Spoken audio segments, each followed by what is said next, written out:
Ó Deus Todo-Poderoso, Criador dos céus e da terra, obrigado por mais um dia de vida, obrigado pelo Senhor ter o domínio sobre toda a ordem criada, por o Senhor nos dar as estações, o Senhor controla o clima, o Senhor controla o sol, o Senhor controla a chuva. Muito obrigado por esse dia com o clima mais ameno, o Senhor traz a vida e através das variações climáticas também. Muito obrigado pela oportunidade que nós temos nesse dia do Senhor de reunidos, aprendermos mais da Tua Palavra, para que possamos vivê-la de maneira mais integral em nossa vida. Nós clamamos, Pai, pelo Teu auxílio, pelo auxílio do Teu Santo Espírito, que possamos perceber melhor o livro dos Atos, que o Teu Santo Espírito esteja a abrir o nosso coração para isso, que o Senhor esteja a trazer em segurança aqueles que estão a caminho e a cuidar daqueles que, por alguma necessidade, por alguma enfermidade, não teve condição de vir hoje.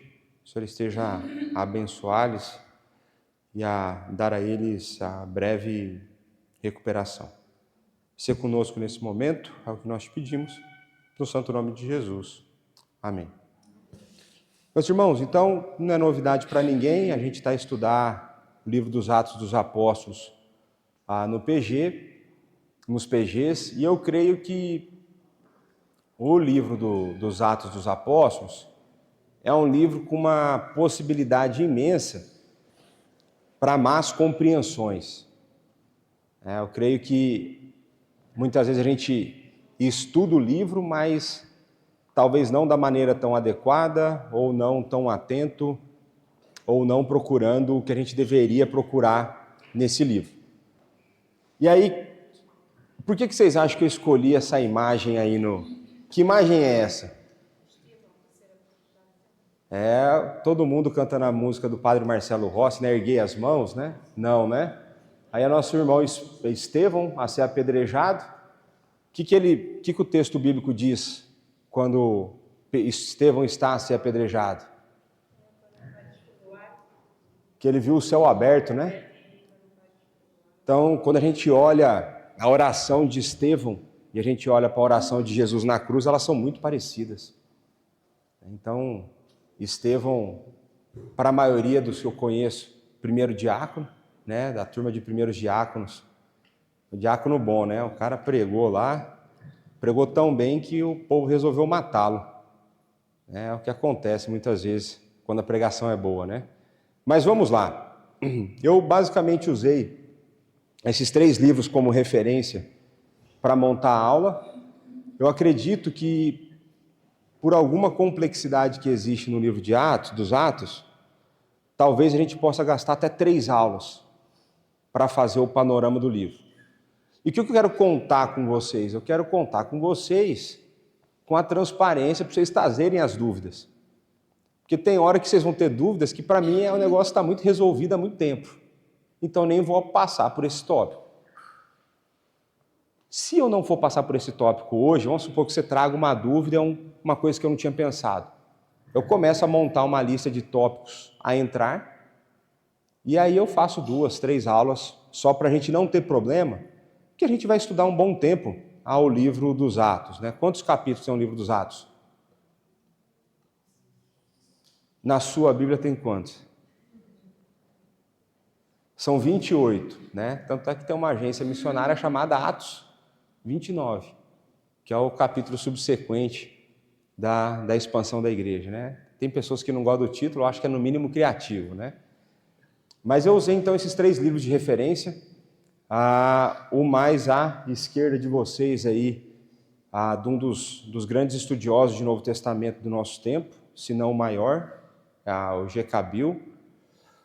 O do meio, eu estudei não com o G.K. Beale, eu estudei com discípulos dele.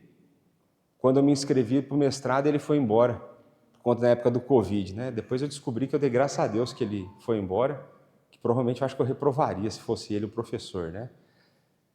O do meio é um autor que eu gosto muito, o Michael Kruger. Eu até já usei muito do livro dele sobre o cânon na aula do curso de teologia. Então, a maneira como a gente chama de sola escritura, ou como a gente fala que o cânon, a gente reconhece o cânon, como que é somente a Bíblia que atesta a Bíblia, a gente usou bastante ele, mas ele organizou esse livro, né? Então, esse livro, isso aqui é uma coisa importante, eu expliquei, foi para o Erinaldo, né? O Erinaldo me perguntou outro dia. Às vezes vocês vão encontrar um livro chamado Introdução ao Novo Testamento ou Introdução ao Antigo Testamento. Só assim, não, então se eu comprar esse livro, estou resolvido. Eu vou ter o Antigo Testamento inteiro explicado, pelo menos de maneira introdutória, ou o Novo, pelo menos de maneira introdutória. Na verdade, você não vai ter isso. O que esses livros de introdução ao Novo Testamento, ou introdução ao Antigo Testamento, eles nos ajudam. Eles vão pegar livro a livro e contar para nós quem são os autores, quando que esses livros foram escritos, onde esse livro foi escrito, a quem primariamente foi endereçado, quais eram os principais assuntos ou tópicos ou temas teológicos abordados nesse livro. Então, esses livros de introdução, eles nos dão um panorama acerca de todos os livros, aqui no caso, de todos os livros do Novo Testamento. Esse mesmo tipo de informação você vai encontrar, por exemplo, quando você compra um comentário. Então, se você comprar um comentário de Atos, a parte introdutória do comentário vai passar por autoria, datação, tudo isso aí. Mas esses livros, eles são bastante interessantes e muitas vezes, como eles são escritos com esse propósito, eles são um pouco mais sucintos, né? Eles são mais ao ponto, né? E esse livro do meio, a grande diferença dele é que os autores fizeram uma espécie de uma teologia bíblica, ao mesmo tempo que eles estão a apresentar dados introdutórios acerca do livro. Então eu usei bastante esse do meio, mais do que eu usei os outros dois, e a gente vai usar bastante esse do meio ao longo das próximas aulas, em que vai trazer temas teológicos para a gente explorar nesse livro. E o mais à direita é um clássico, é quase que uma referência quando a gente pensa em Introdução do Novo Testamento, que é um livro escrito por Carson, pelo Moore e pelo Leon Morris. Por coincidência ou não, desses três autores, 2 eu tenho usado na série de exposição de João. Então, são bons autores, eu usei os 3 como referência e vou usar nas próximas semanas. E eu quero que você participe comigo nessa aula para que eu possa, inclusive, ir pegando dúvidas, ideias, e eu vou pedir ajuda. Vou pegar ajuda aqui, pegar o Natan, conforme for surgindo as dúvidas, aí você vai anotando e me mandando no zap, e aí depois eu me organizo com as informações, né? Mas quando você pensa no livro dos Atos dos Apóstolos, quais são os temas que vêm à sua cabeça? Falou assim, Atos, o que é a primeira coisa que salta à sua mente? Conversão de Paulo, Pentecostes,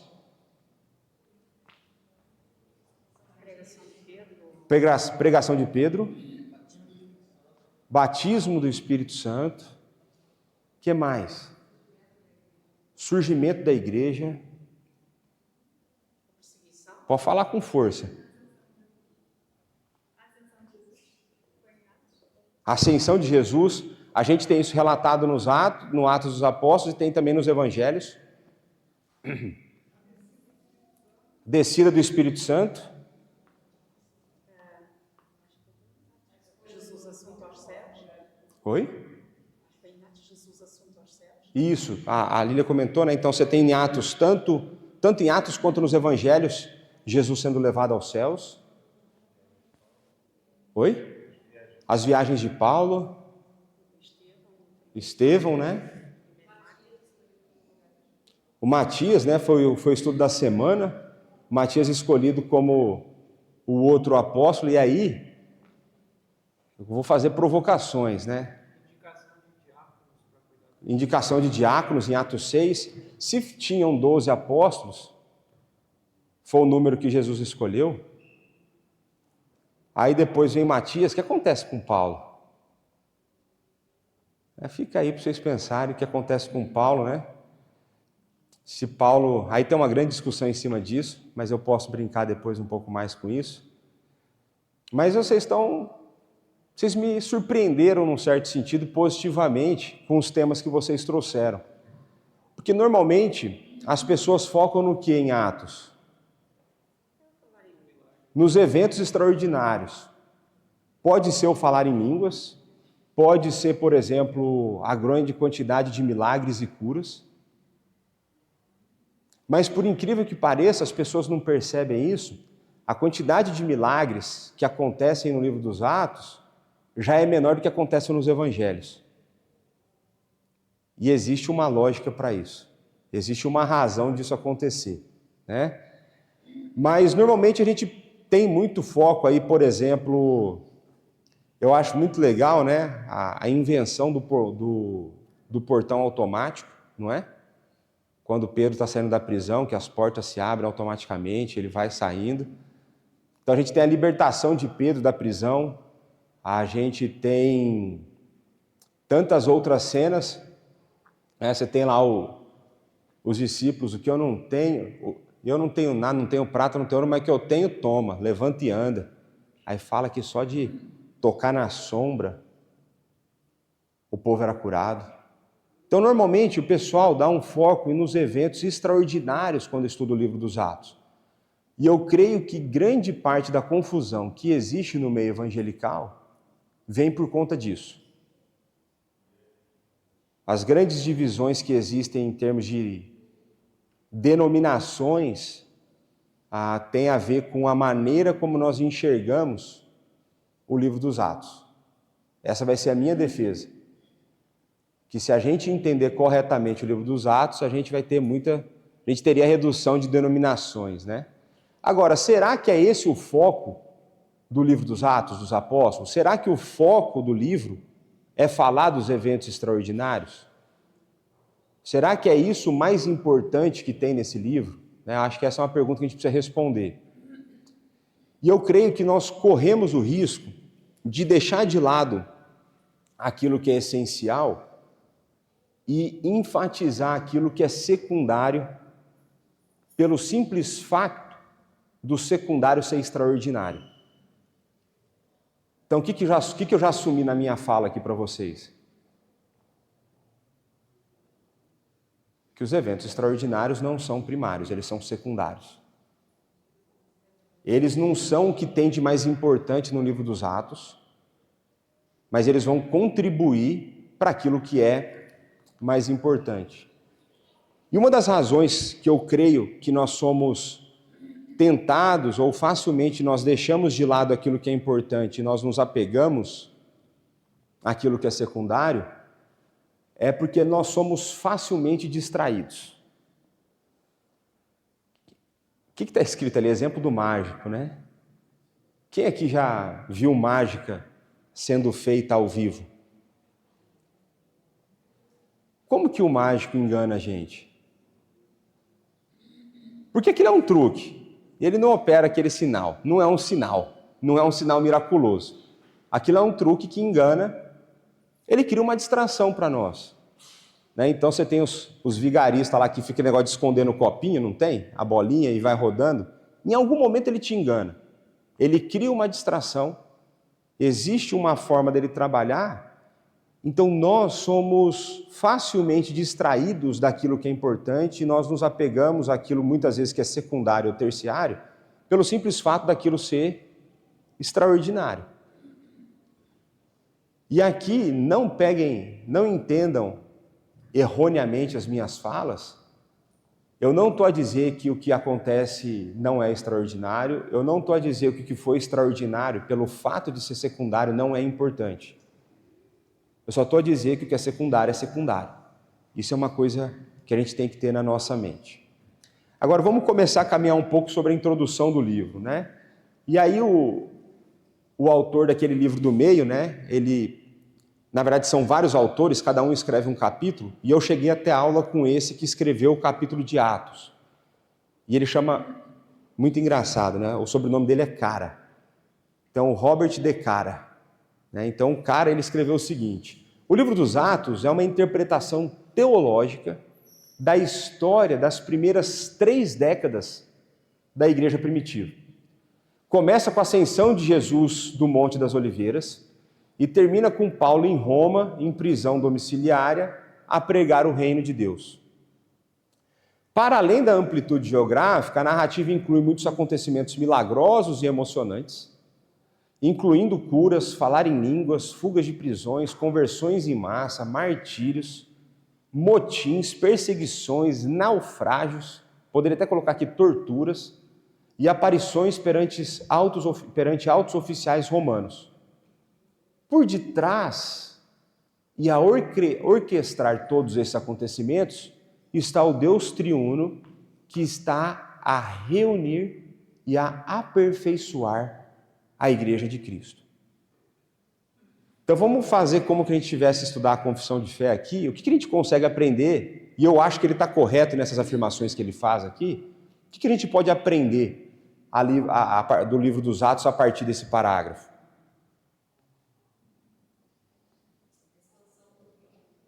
Então a gente vê a expansão do reino, né? A gente pode ver isso na questão das conversões em massa, a gente pode pensar na expansão do reino quando ele fala em amplitude geográfica, né? Então vou trazer alguns mapas aqui, inclusive para a gente desmentir algumas falácias do tipo: o cristianismo é uma religião ocidental.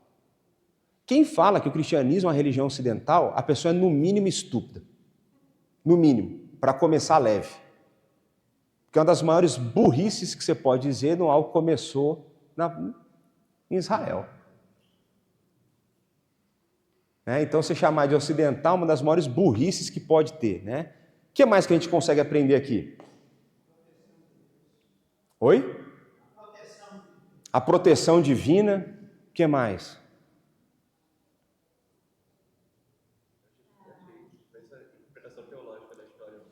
Pai do céu, vamos para você. Eu não sei se Deus vai chamar a Bibiana um dia para o ministério. Mas que ele tenha acertado aí algumas coisas muito importantes ao longo das últimas aulas, ele tem, né? É muito importante a gente perceber, ele coloca assim, é uma interpretação teológica da história. E aqui eu vou argumentar de que o livro dos Atos dos Apóstolos é um livro histórico. Mas ele é um livro histórico, e ele é histórico, e muito mais histórico do que as coisas que eram escritas naquele tempo. Mas mais do que histórico, ele faz uma leitura dessa história a partir do Criador e do dono da história. Então, de uma certa forma, o autor do livro dos Atos nos ensina que na vida que nós vivemos, é importante que nós interpretemos a história a partir da ótica divina. Então, tudo o que acontece está sob o quê? O controle desse Deus que está a reunir e aperfeiçoar a sua igreja.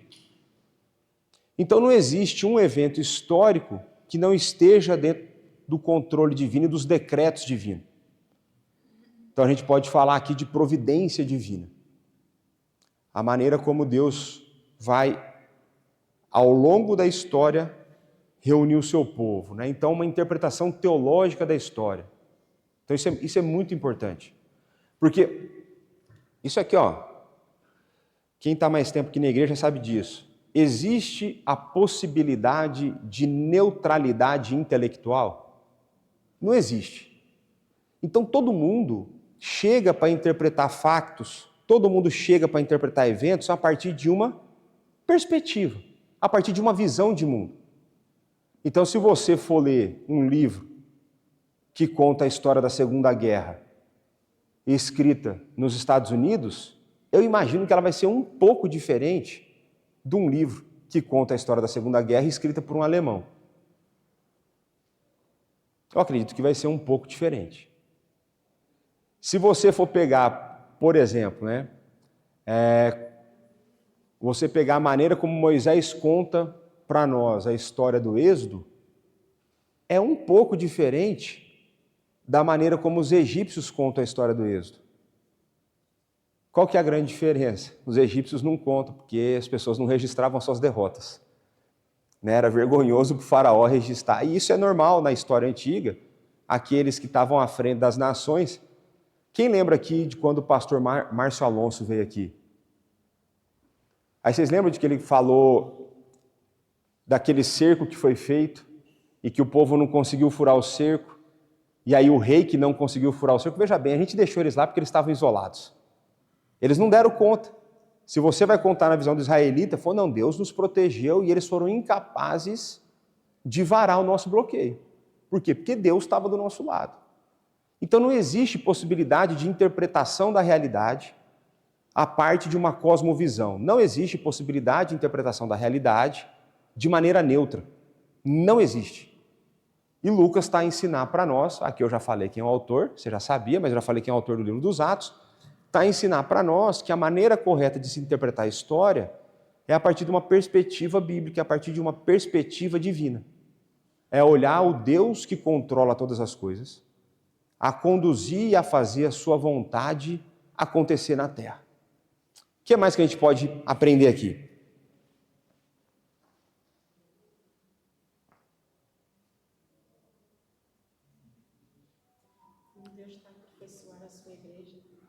Então, como Deus está a aperfeiçoar a sua igreja, né? Então esse é um objetivo, é uma ação constante de Deus, é aperfeiçoar o povo comprado por Cristo. O que mais?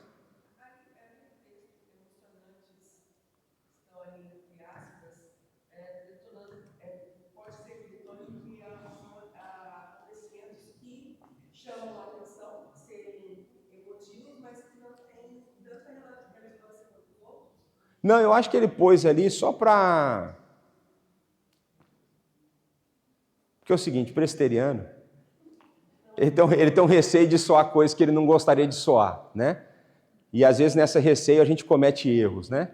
Eu acho que ele pôs emocionantes entre aspas, eu não sei qual a razão, mas eu acho que de fato são emocionantes, né? Eu fico a pensar... É só o medo de soar pentecostal, a verdade é essa, né? Sendo bem transparente aqui, né? Mas se você pensar assim, se não é emocionante, você se coloca na pele de Paulo quando ele vai fugir do plano de morte contra ele, que ele é enfiado num cesto. Pô, é emocionante, pô, parece Missão Impossível o negócio. Parece filme de Hollywood, né? A prisão, né, de Pedro, né? Eu fico imaginando, Pedro, rapaz, devia ser um cara engraçado, né? Devia ser um tipo bem engraçado. O anjo acorda ele e está achando que está sonhando. Ele só vai perceber que era a realidade depois que ele já está lá fora. Tanto é que existe a cena divertida, quando ele chega na casa que a igreja que estava orando pela libertação dele, o povo não acredita que ele estava liberto. Vocês lembram disso aí ou não? Ele está lá na porta esperando, com medo de chegar algum jagunço atrás dele, lá chegar um capataz atrás dele. Ele bate na porta, a menina leva um susto e fala, é Pedro. E ela sai correndo ao invés de abrir a porta. Né? E aí o que o pessoal da casa fala para ele lá? Não, isso aí deve ter sido o espírito do anjo lá, deve ter sido alguém. Pedro não é. Aí isso ensina para nós uma coisa, né? Que muita gente ora sem acreditar que Deus pode responder. Não é? Tinha uma história, até hoje eu não sei se é verdade, na igreja que Deus me converteu lá na igreja depois do Pentecostal lá, de que a gasolina do carro do camarada lá estava para acabar e ele estava longe do destino e ele começa a orar para Deus fazer a gasolina durar, né? E ele está a orar, e ele está conduzido, de repente, a hora que ele olha pro ponteiro do combustível, o ponteiro começa a subir. Aí ele fala, não acredito. Aí o ponteiro volta a descer. Se até hoje isso é verdade ou não sei, mas eu acho que exemplifica um pouco disso. Então, muitas vezes, a gente é tão descrente naquilo que a gente ora sem fé. Meu pastor da minha antiga igreja, ele falava assim que muitas vezes dá preguiça de orar com o presbiteriano, que parece que ele ora com preguiça de ser curado. Aí a Josi se identificou. Porque você põe tanta observação na oração que você está fazendo, você fala assim, Senhor, se o Senhor quiser, o Senhor é soberano, se isso, se aquilo, se aquilo. Se for assim, o Senhor me cura. Então uma oração é o seguinte, Senhor, pelo amor de Deus, me cura, estou desgramado aqui, tossindo igual um carro velho, já tem uma semana, cansado, me ajuda, faz esse remédio desgramado fazer efeito, faz esse vírus sair do meu corpo. Às vezes a gente tem receio de orar desse jeito. Parece que, mais uma vez, a gente está soando algo que a gente não crê, né?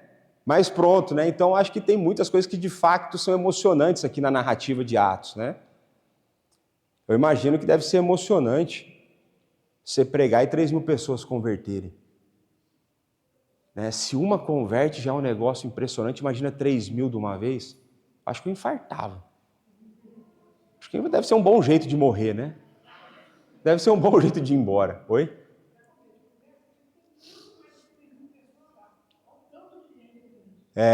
Muita gente ouviu, né? O que mais que a gente consegue aprender aqui? A grande comissão na prática, né? Então a gente começa a ver a expansão geográfica, a gente vai pensar um pouco sobre isso, a maneira como Deus teve que trabalhar na vida da igreja para a igreja cumprir a grande comissão. Né? O que mais que a gente consegue aprender aí? Não era uma vida de conto de fadas, né? Não eram só flores. Então você teve martírios, prisões aconteceram. Né? Então,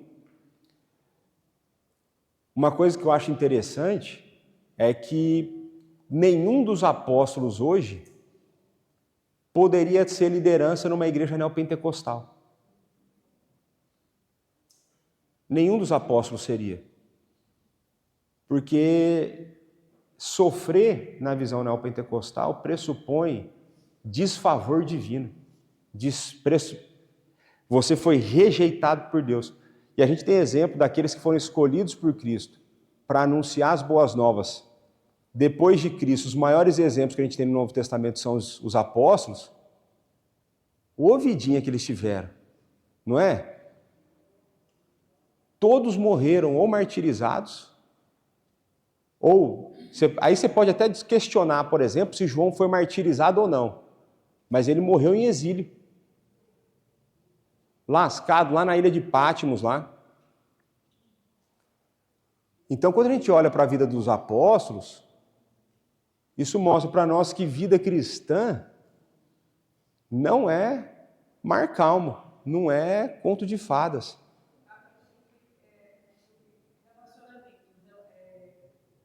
Deus relacional e a relação Paulo, no final, ele pede para Deus amigos, ele quer encontrar, fala daquele tem que orar por eles, mas ficar alerta, sobre relacionamento mesmo, comunhão. Eu creio que existe um ponto importante nisso aí, na questão de como, por exemplo, a gente consegue ver pecado, inclusive, nas maiores lideranças da igreja, que a gente tem o caso de Paulo com João Marcos, os dois brigam lá, Barnabé, tal. Depois existe arrependimento, no final de carreira lá, Paulo pede, traz o João Marcos aí, que agora ele me é útil. Né? Mas você consegue ver arrependimento, você consegue ver perdão. Mas é importante a gente pensar na vida cristã, à luz do livro dos Atos, eu creio que muito mais por essa ótica, e você vê que, o que é engraçado também, né?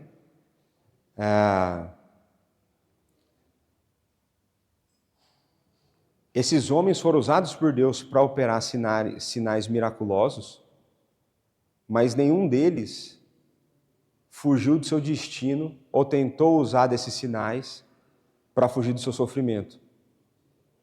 Então, talvez o que a gente tem que pensar é qual é o papel que os milagres e sinais tinham na vida da igreja. Se aqueles que operavam não aplicavam em si aquilo, para que eles serviam? Acho que tem uma pergunta importante a ser respondida nessa questão. Mas uma coisa importante que a gente vê também é que o livro de Atos vai ser o primeiro retrato histórico da igreja.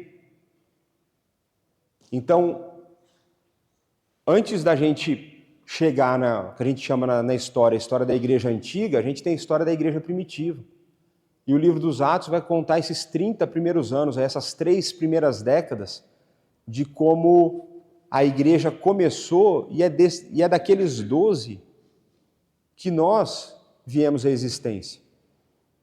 Então, eu acho um negócio muito impressionante, nesse sentido de como o trabalho que Cristo fez e a maneira como o Espírito usa os discípulos, a maneira como ao longo da história não existiu nenhum inimigo que conseguisse parar a igreja, né?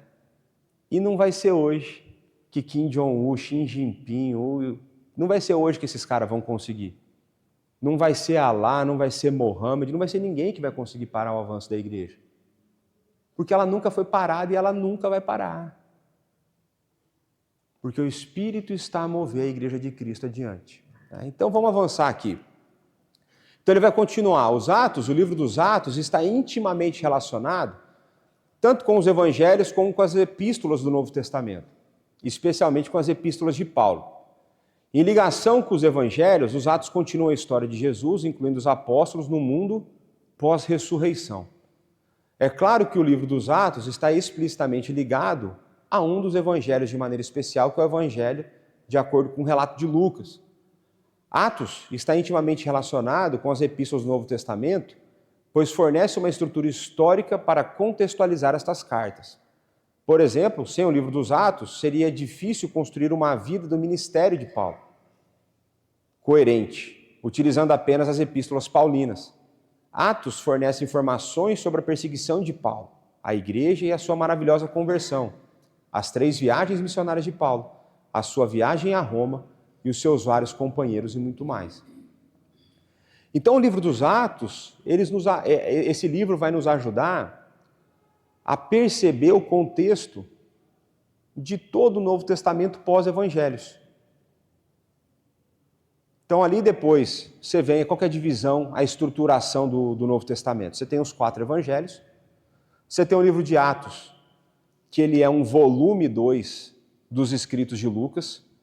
Então esse foi dividido, né? Então ele foi escrito em 2 pergaminhos, basicamente, e aí foi separado, mas é um trabalho em 2 volumes que Lucas escreve para uma pessoa, sabendo que outros leriam, né?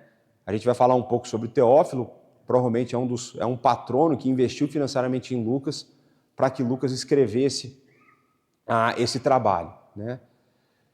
E depois de Lucas, o que é o resto do Novo Testamento? Cartas. O único livro que vai destoar de carta, qual que é? Apocalipse, que é o estilo literário apocalíptico. Era um estilo literário da época, né, que para eles era um tipo de literatura relativamente tranquila, eles lidavam com aquilo, para nós já é um pouco mais estranho. Mas então a gente tem massivamente, desses 27 livros do Novo Testamento, na minha conta, se eu não estiver errado, 21 são cartas. E aí, Atos vai nos ajudar a colocar em perspectiva todos esses outros, inclusive Apocalipse. Porque quem estava aqui mais das antigas, que eu preguei em Apocalipse 2, versos de 1 a 7, a primeira carta às igrejas, a carta à igreja em Éfeso, a maneira para a gente compreender corretamente, perceber corretamente o que é a perca ou a perda do primeiro amor, a gente tem que voltar na plantação da igreja em Éfeso. Porque Jesus fala, lembre-se de onde vocês caíram. Lembrem-se da maneira como vocês viviam. A gente tem que voltar para o livro de Atos e chegar lá no capítulo, se eu não estou enganado, é 17 ou 19, em que a plantação da igreja em Éfeso é contada para nós. E a gente vai perceber que a igreja em Éfeso foi a igreja na qual Paulo passou mais tempo. A gente vai ver que a marca característica dessa igreja, além de uma boa doutrina, no primeiro momento, era a evangelização do perdido, era compartilhamento das boas novas. E o texto vai dizer que em toda a Ásia se ouviu do evangelho a partir da igreja em Éfeso. Aí, porque você coloca em perspectiva, você pode chegar e falar assim, então o que é a perda do primeiro amor? É a perda da emoção pós-conversão? Não. É a perda do amor pelo perdido e da evangelização do perdido. É você deixar de viver uma vida que partilha o evangelho, você começa a viver a igreja como se ela fosse um clube social. Você se tranca dentro das 4 paredes e você está preocupado se a igreja te serve ou não, e você quer mais que os perdidos que se explodam. Por quê? Porque você não está preocupado em evangelizar porque tua vida está boa. Ainda que você tenha boa doutrina. Então é mais ou menos isso que acontece ali na primeira carta da igreja em Éfeso, mas você precisa ir para Atos para ter essa perspectiva. Quando você começa a olhar as cartas que Paulo escreve para as igrejas, você começa a voltar no tempo e comparar, fala assim, isso aqui ele plantou e começou assim. Você começa a perceber em cada momento como Paulo agiu. E aí você consegue pôr em perspectiva, você começa a perceber melhor por conta desse livro de Atos, né? Vamos ver aqui o que mais. Então pronto. Nessa parte, ok. Então, além de fornecer uma estrutura histórica para muitas das epístolas do Novo Testamento, o livro dos Atos fornece-nos outras informações básicas sobre o cristianismo primitivo. Por exemplo, aprendemos sobre o Pentecostes, o martírio de Estevão, as alegrias e dificuldades da igreja primitiva, o conteúdo dos sermões e vários acontecimentos relacionados com a consolidação da igreja nas terras gentílicas. E aqui uma coisa que me chamou a atenção quando eu estava a estudar isso aqui, é que fala assim, quais são coisas que nós podemos aprender? Nós podemos aprender sobre Pentecostes. É verdade. A gente vai aprender muito sobre Pentecostes ali. Ele vai aprender sobre o martírio de Estevão, é verdade. Vai aprender sobre a alegria e dificuldade da igreja primitiva. Então você olha lá, a igreja primitiva, você tinha as pessoas a passar necessidade, você tinha quem tinha muito a vender para ajudar quem tinha pouco. Pronto, você vê uma forma disso aí. Depois, mais para frente, nas cartas de Paulo, por exemplo, isso é uma coisa legal. Então a igreja primitiva em Jerusalém é tida por muitos como grande exemplo de igreja. E aí o meu antigo pastor, ele tem uma crítica a essa percepção, porque nessa igreja as pessoas vendiam as suas posses para ajudar os necessitados. E aí ele faz uma crítica no sentido de que talvez a igreja tenha administrado mal os recursos, ou as pessoas administraram mal os recursos, de tal forma que no futuro vai ser a igreja em Jerusalém que vai receber a oferta de outras para viver. Então chegou num ponto que a igreja que ajudava passa a necessitar de ajuda. Então quando você vai ler as cartas paulinas, vai ter uma lá que vai falar da coleta de uma igreja que era pobre a mandar a oferta para a igreja em Jerusalém. Então a gente consegue aprender muito na maneira como Deus trabalha na vida da igreja, né? E uma coisa que me chamou muita atenção foi que ele fala assim, aprendemos o quê? O conteúdo dos sermões. E por que vocês acham que isso me chama a atenção? A maneira como a gente deve ministrar a palavra de Deus, né? Mas uma outra coisa que me chama a atenção é de que dificilmente os sermões pregados pelos discípulos, pelos apóstolos em Atos, seriam benquistos nos nossos dias. Então, eu ouvi dizer que tem pastor que prega contra o pecado. E aí que tem pessoas que não gostam disso. E pessoas que ficam incomodar o pastor para ele pregar menos contra o pecado, para ele fazer uma pregação mais leve. Né? Esse pastor chegou a ouvir, por exemplo, de uma pessoa, falou, como que está a pregação para amanhã? Esse pastor falou, não sei. A pessoa falou, eu já preparo o capacete para as pancadas que eu vou tomar na cabeça? E esse outro pastor falou, eu não sei, porque quem entrega as cacetadas é a palavra. O pastor não faz nada, ele só entrega. Né? Mas acontece lá em casa também, quando a minha esposa fala comigo assim, tem nada mais light para você pregar? Você não consegue assim pregar um pouco mais tranquilo? E eu falo, mas não fui eu que escrevi a Bíblia. Eu não tenho autonomia para pregar diferente. Né? E quando a gente olha o livro de Atos, qual que é uma constante nas pregações de Atos? Arrependam-se. Então você pega lá, a primeira pregação de Pedro, né? O meu antigo pastor fala que é uma pregação ruim, né? Porque ele só contou a história, ele só narrou os eventos. Fala assim, Pedro, a pregação dele primeira foi ruim, parecia seminarista. Mas eu falei, eu queria pregar ruim assim e ter as 3.000 conversões, não é? Eu prego ruim e não dá as conversões, tem alguma coisa aí que precisa acontecer. Mas as pessoas olham para Pedro e falam assim, diante disso, o que nós temos que fazer? E ele fala, fica tranquilo, venha como você está, Deus te ama do jeito que você é. Foi isso que ele falou ou não? Toma vergonha na sua cara. Arrependa dos seus pecados. Deposita na sua fé e vem. Agora, como que você prega arrependimento de pecado sem apontar o problema? Como que eu venho? Pensa na vida do pastor. Como que o pastor vem aqui à frente, faz uma pregação genérica, não vai falar sobre pecado. E no final vai falar assim, você precisa se arrepender. Mas se o cara nem sabe que ele está pecando. Então, quando você olha na pregação dos apóstolos, o conteúdo sempre vai ter pecado e arrependimento. É arrepender e crer. É o pressuposto para a vida eterna. Arrependa-se e creia. Não é só creia. É arrependa-se, mude de vida e creia. Então, eu fiquei muito feliz, né, quando eu penso no conteúdo dos sermões, porque Jesus pregou desse jeito, os profetas pregaram desse jeito, os apóstolos pregaram desse jeito, e hoje, na igreja moderna, os crentes Nutella querem que o pastor pregue de jeito diferente.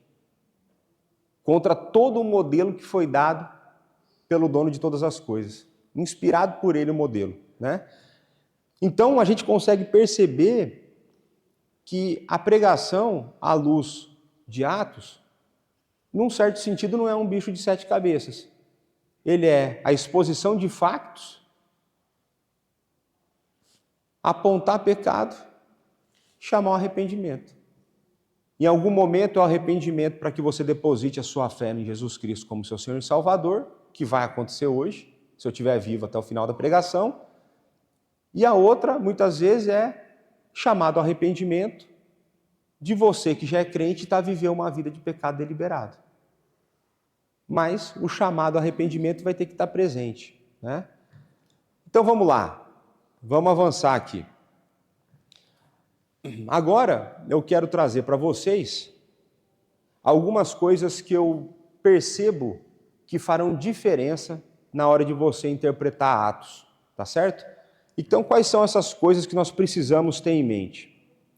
A primeira delas é que nós estamos a viver num momento de transição. Olha que frase bonita essa, né?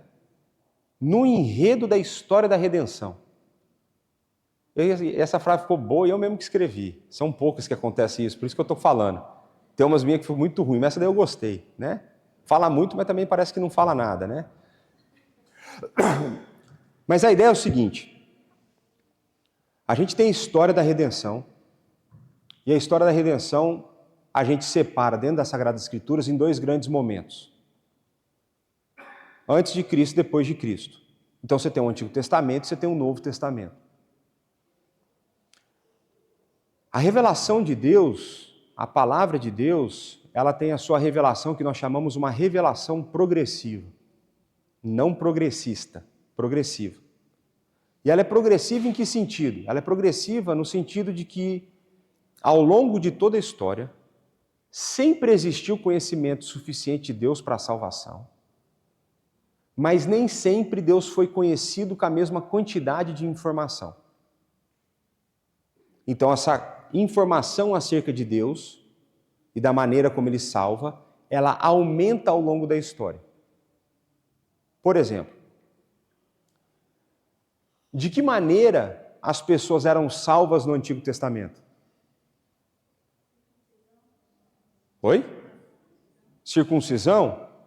Quem mais? Oi? Da esperança no Messias que há de vir. Então a salvação, ela sempre aconteceu através da pessoa de Cristo.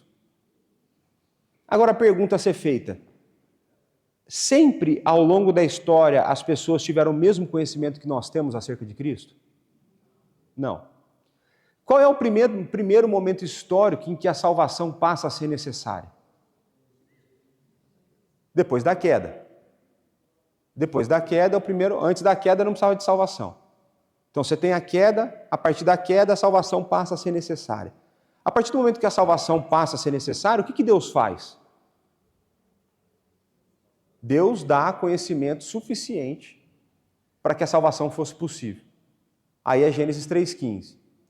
O descendente da mulher que feriria a cabeça da serpente. Adão e Eva tinham conhecimento, então, tinham à disposição deles conhecimento suficiente que proporcionar a salvação? Sim. Agora, quando o texto diz, por exemplo, que o descendente da mulher feriria a cabeça da serpente e que a serpente feriria o calcanhar, sabia Adão e Eva que Cristo tinha que ir para a cruz? Não. Mas sabia que alguma coisa aconteceria. Sabia que teria uma batalha cósmica ali, que alguma coisa aconteceria. Quando, por exemplo, o povo ouve Isaías 53, Isaías lá a primeira vez que ele fala do servo sofredor, conseguiam eles imaginar que aquele sofrimento que seria colocado na vida do servo que viria para salvar era a cruz necessariamente? Não dava para saber. Vou avançar no tempo. Jesus, na conversa que ele tem lá, vai falar assim: importa que o filho seja erguido como a serpente no deserto. Será que o povo sabia que aquilo falava da cruz? Aí também não. Agora, em todo o tempo, o povo tinha informação suficiente de que viria um Messias, de que resolveria o problema que tinha sido arrumado por Adão. E por que isso é importante? Porque então essa revelação de Deus ela vai sendo progressivamente aumentada, até que chega um momento em que tudo aquilo que fora prometido no Antigo Testamento torna-se realidade, que foram as primeiras pregações que eu fiz aqui no Evangelho, conforme o relato de João. Então a vinda de Jesus inicia um momento de transição na história da redenção, onde tudo aquilo que fora prometido torna-se realidade. Então todas as sombras, todos os tipos, tudo aquilo que foi colocado no Antigo Testamento para que as pessoas pudessem ter um conhecimento do Messias que viria, num certo sentido torna-se obsoleto, porque aquele que eles apontavam tornou-se humano, tomou sobre si a natureza humana e veio para a Terra.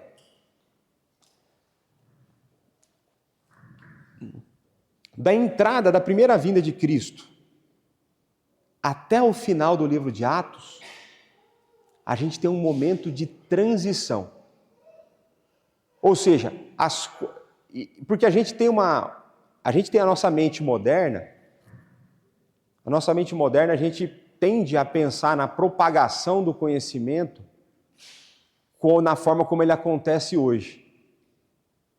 Então Jesus encarnou, viveu uma vida de obediência, foi torturado, morreu, ressuscitou, foi assunto aos céus, mandou o Espírito Santo, e aí começou o anúncio das boas novas, já nessa fase de transição, com aquele que fora prometido já tendo realizado a obra.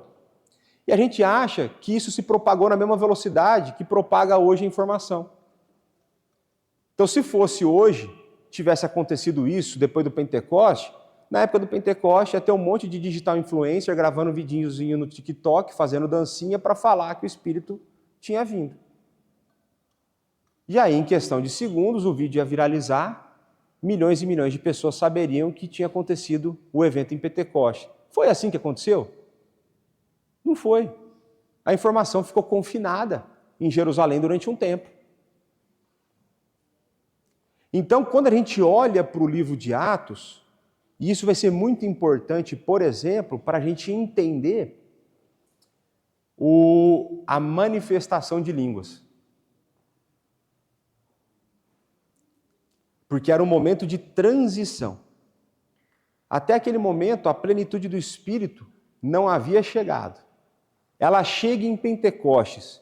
Mas em Pentecostes, qual é o grupo étnico ao qual é manifestada a plenitude do Espírito?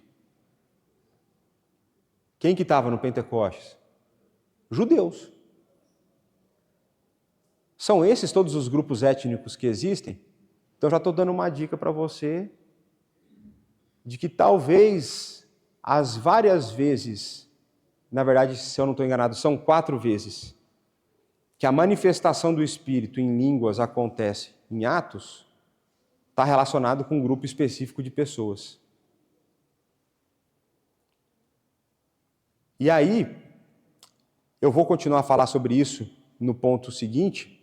Então, primeira coisa, tenham muito claro que a gente vive um momento de transição na história da redenção. E aí uma coisa que é importante, o que está escrito ali em itálico? Alguém consegue ler para mim ali, não? Analogia fidei. Eu quis colocar em latim, se você quiser pesquisar o termo, mas é analogia da fé. E o que é a analogia da fé? A analogia da fé é basicamente o conceito de que as escrituras explicam as próprias escrituras. Então, você quer entender o texto bíblico? Você tem que ler mais a Bíblia. Porque um texto lança luz para o outro, e aí você vem a compreensão das verdades lá expostas. E por que eu pus o Espírito Santo? Eu pus o Espírito Santo porque o Espírito Santo vai ser uma das pessoas da Trindade que dentro da vida da igreja dá confusão na hora de entender o livro de Atos. E aí uma das discussões que pode surgir é: o Espírito Santo atuou ou não no Antigo Testamento? Essa é a confusão que pode surgir. Então Deus é triuno, mas não estava o Espírito Santo de férias no Antigo Testamento? Porque às vezes pode pensar isso aí, está lá, ele existe, ele é. E aí muitas vezes a pergunta que fica é: mas peraí, o que significa então que Cristo enviou o Espírito? Significa que antes ele não estava? Essa é uma pergunta importante. E é uma dúvida honesta. Né? E aqui eu não. Aqui é tranquilo, né? E basicamente eu trouxe esse ponto por conta de um grupo, de um dos pequenos grupos, em que essa dúvida surgiu. Né? E eu expliquei isso numa semana, e na semana seguinte eles incorreram no mesmo erro. Que eu vi o vídeo e falei: não, tem ajuste a ser feito nessa explicação. Então vamos lá. Uma das compreensões equivocadas acerca da atuação do Espírito Santo ao longo da história, por conta dessa dificuldade de perceber a maneira como o Espírito, a plenitude do Espírito vem no livro de Atos, é de que o Espírito no Antigo Testamento agia de maneira especial só em algumas pessoas, em alguns momentos. E que depois, no Novo, quando vem a plenitude, ele passa a habitar então na vida de quem crê. E aí eu coloquei ali a analogia da fé. Por que eu coloquei a analogia da fé? Porque se a gente vai fazer essa leitura da Escritura como um todo, para ter a compreensão correta, a ação do Espírito no Antigo Testamento não pode ser apenas em algumas pessoas, em alguns momentos, para que elas exerçam alguma função. Apesar de que, de fato, o Espírito Santo, ele vai agir de maneira pontual na vida de algumas pessoas para que elas exerçam alguns ofícios específicos. Então, quando você olha no Antigo Testamento, existem 3 ofícios descritos que apontam para Cristo. Quais são os 3 ofícios? Sacerdote, profeta e rei. Qualquer um desses 3 que fosse exercer essa função recebia uma porção, uma medida especial do Espírito para exercer essa função. Tanto é que o exemplo clássico disso é Saul. Por que aquele exemplo clássico? Porque Deus manda o Espírito e tira. Não é? O texto não diz isso?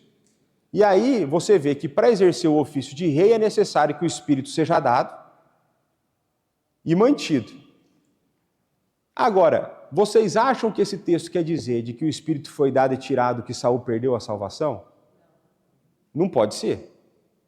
Talvez Saul nunca tenha sido salvo, é uma outra história.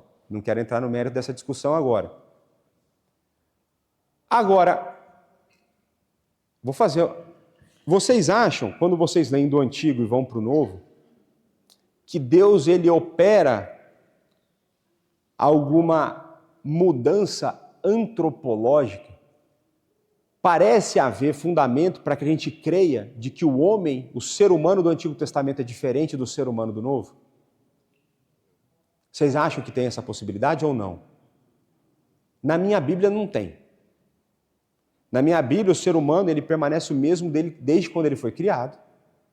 E desde a queda, a afetação do pecado continua a afetar o ser humano da mesma forma, tanto no Antigo quanto no Novo. Portanto, quando nós lemos um dos meus textos favoritos, qual que é um dos meus textos favoritos? Acerca do ser humano. Romanos 3, a partir do verso 10. Quando a gente olha Romanos 3, a partir do verso 10, vai falar que não existe uma pessoa apartada de Deus, que seja boa, que busque o Deus, que queira fazer o bem. Não tem. Quando a gente vai para Efésios 2, verso 1, vai dizer que estávamos mortos em delitos e pecados. Se nós, pós-Novo Testamento, os nossos irmãos do Novo Testamento estavam mortos em delitos e pecados, como que estava o povo no Antigo? Morto em delito e pecado. Aí eu volto naquele meu exemplo. Você já viu o defunto fazer massagem cardíaca nele mesmo para ele voltar à vida? Não. Então como que podia alguém voltar à vida no Antigo? Senão pela ação e habitação do Espírito. Então, existia no Antigo manifestações especiais pontuais do Espírito para exercício de alguns ofícios, mas ao mesmo tempo, a Bíblia não pode se contradizer, existia a atuação do Espírito para que a pessoa saísse da morte, viesse para a vida e permanecesse na vida. Porque uma vez que o Espírito habita, ele não sai da morada. Por isso que crente não pode ser possuído. Porque tem Espírito habitar dentro dele.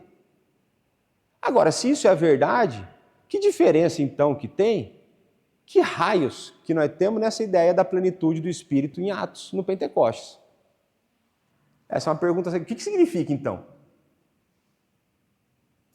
E quando a gente olha, depois eu quero ver se eu faço um estudo mais específico sobre isso, só para depois avançar mais alguns pontos aqui, terminar os 5 slides iniciais dos 19 que eu fiz.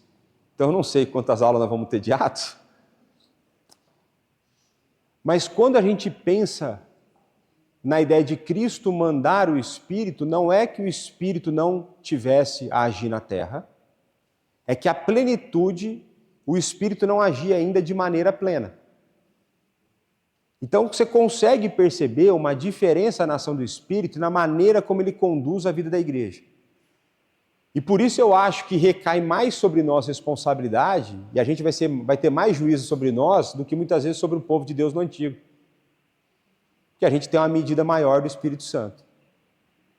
E a gente continua a fazer como os nossos irmãos do Antigo e não partilhar as boas novas de salvação. Isso é uma coisa para a gente pensar. Mas existe então no Pentecostes esse movimento de descida do Espírito, onde a plenitude do Espírito passa a conduzir a vida da igreja. Mas então o Espírito agia, habitava e tinha as ações específicas no Antigo, mas existe uma maneira pela qual ele age mais intensamente a partir de Pentecostes. Mas não é porque o Espírito estava de férias no Antigo, não é porque ele estava de licença no Antigo Testamento. Tá certo? Depois a gente fala mais do Espírito Santo. Espero que tenha servido para esclarecer essa dúvida aqui, né? Uma outra coisa importante para a gente ter em mente quando a gente lê Atos, existe uma diferença entre aquilo que é descritivo e daquilo que é normativo. Quem que se arrisca a dizer isso? O que significa isso?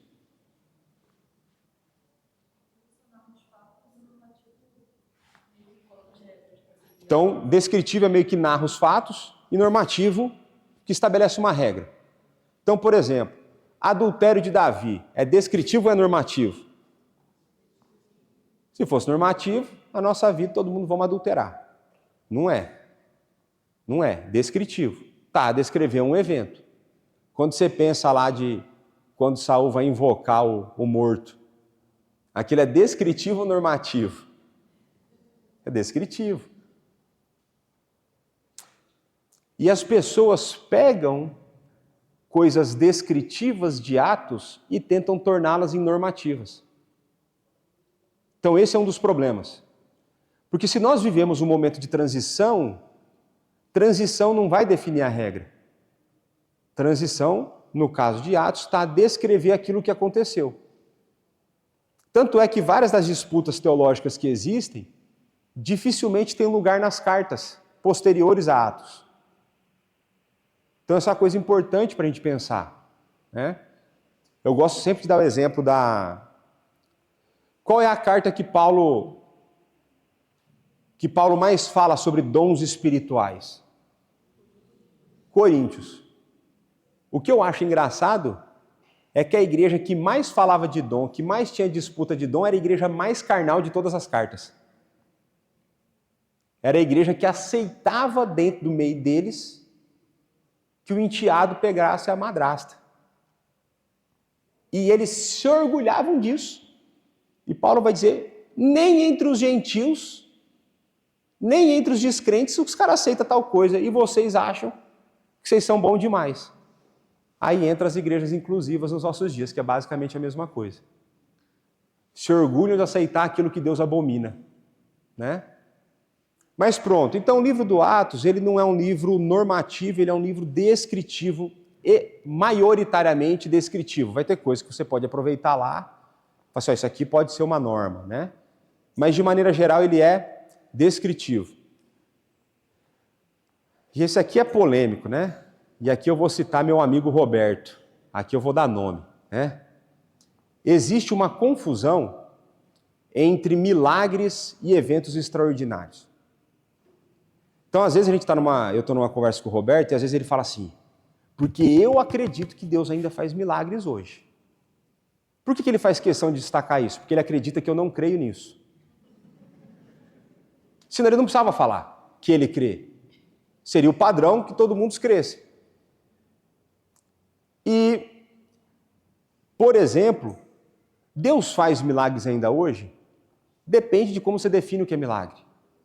Depende o que você quer dizer por milagre. Então, por exemplo, eu, Leonardo, acredito que Deus pode curar hoje de maneira extraordinária? Acredito. Então, eu não acredito que o Roberto acredita diferente de mim. Eu acredito que o Roberto tem uma definição menos clara do que é, por exemplo, um milagre. E é tranquilo, é normal. Isso não tem estresse nisso, né? Mas é muito engraçado, assim, direto ele fala assim, não, porque eu ainda acredito que Deus faz milagres. Você não tem fé, quase isso que ele diz, né? Você é um ímpio, né? E agora ele está se arrependendo de ter me indicado para vir para cá como pastor, né? Mas, depois eu quero trabalhar com vocês, eu creio que a temática de milagres era importante, porque os milagres tiveram um papel essencial na maneira como o evangelho foi propagado. Mas a maneira como Jesus operou milagres e os discípulos operaram milagres não é o que acontece hoje. Então Deus pode agir de maneira extraordinária, Deus pode trazer curas de maneira extraordinária, mas isso não é, de maneira geral, milagre como descrito no Novo Testamento. Então depois a gente vai, né? E eu estou pensando na cura extraordinária sem o uso da medicação aqui do médico, né?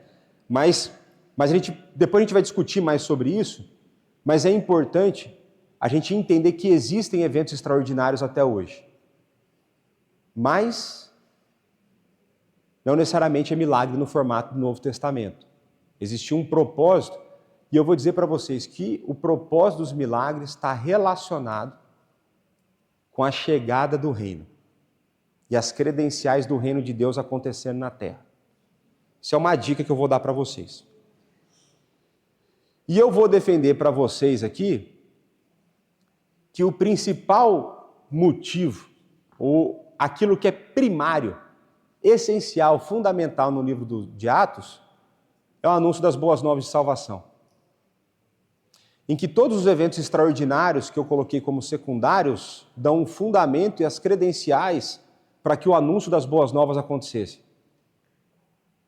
Eu quero que você depois leia o livro dos Atos, de hoje até a próxima semana, 27 capítulos, dá para ler rapidinho, numa sentada, se você quisesse ler. Você gasta mais tempo no Netflix, ou no TikTok, ou na Amazon Prime, enfim, o que você quiser assistir, ou no YouTube, você desperdiça o tempo igual eu, de outras formas.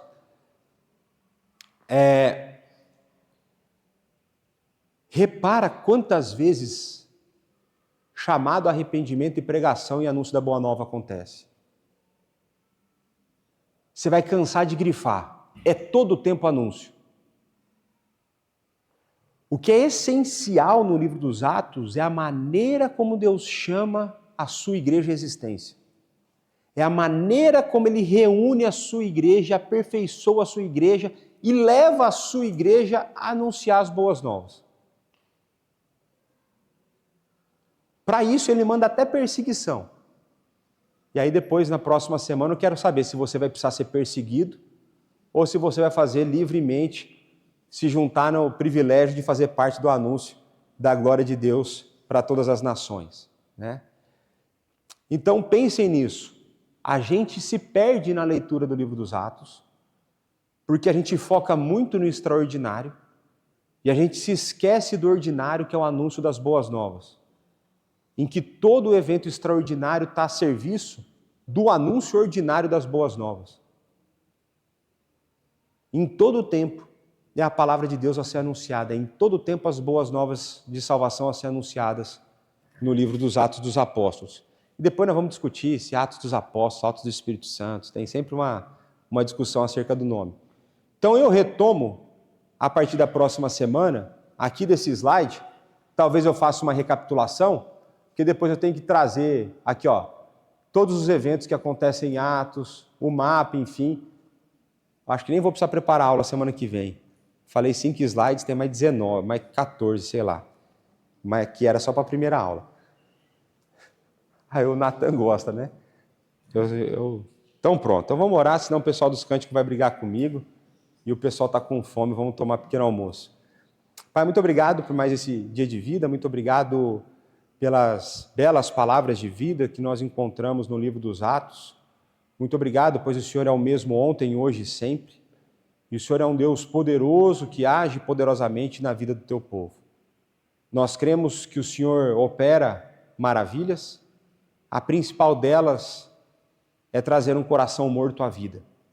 Nós somos gratos ao Senhor por tudo que o Senhor tem feito em meio à nossa igreja, a maneira como o Senhor tem nos tirado da morte e trazido a vida. Nós somos gratos a Ti por isso e somos gratos pois nós podemos ter a nossa fé fortalecida pelo testemunho dos nossos irmãos da igreja primitiva. Ajuda-nos na IBD, ajuda-nos nos pequenos grupos a perceber cada vez mais e melhor aquilo que o Senhor revelou para nós.